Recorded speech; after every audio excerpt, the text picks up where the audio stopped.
There's different ways of saying it, but I want to inspire the most from the least and the best from the best. And when I say least, I don't mean like you're nothing, but maybe you're not talented, or maybe you're uninspired. Maybe you've never been unlocked. It's a big thing that happened here was just unlocking people, just speaking into them to unlock them and let them know that there's so many things they can push through and so much more to who they are.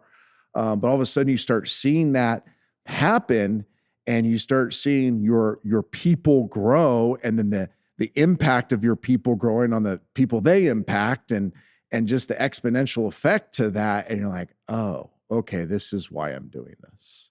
So a couple of things that I've heard you say as a coach that have certainly impacted my life, and I think many others as well. The first one is the whole idea of living on the edge of uncomfortable. And you just talked about it in terms of, and I think, frankly, the fear of failure is what leads people to pursue comfort. No doubt. And here you're telling young kids, no.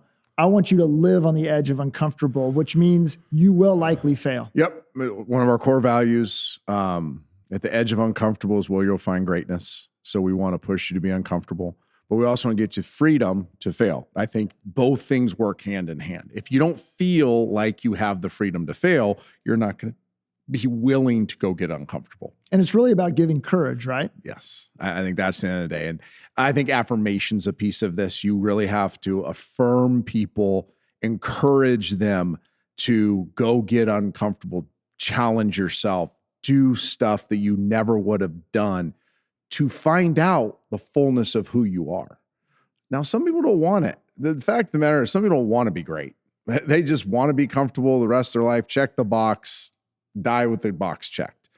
But I'm trying to change a community, serve a community, pull greatness out of people. And I know there's one road to that, and that's the hard road. That's the uncomfortable road. So we're really challenging our people to be uncomfortable, but as they're stretching their limits, they know they have support.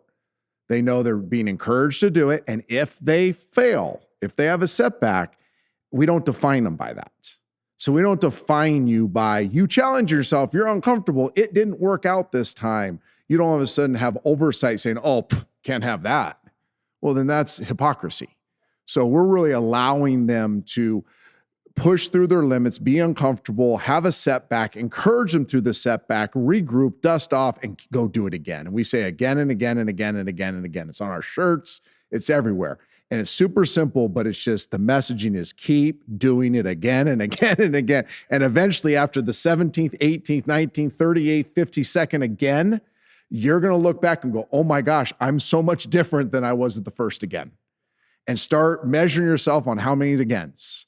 So here's number one again. I didn't change that much. Now go back 52 agains and see how much different you are. And that's what we're seeing. We're seeing kids that started lifting with a PVC pipe because they weren't strong enough to lift a 45-pound bar, and now they got 320 pounds on their back and repping it 3 times. And they're moving people bigger than them at the line of scrimmage. And that's just football. Who cares? You know what else they're doing? They were 2.8 students and now 4.0 students. But it's really the same moment that you had with Coach Dungy, isn't it? Exactly. Where in the midst of your go do the hard work, low performance, he said, no, there's more potential here. Yep. And that's what you're doing in the lives of young people.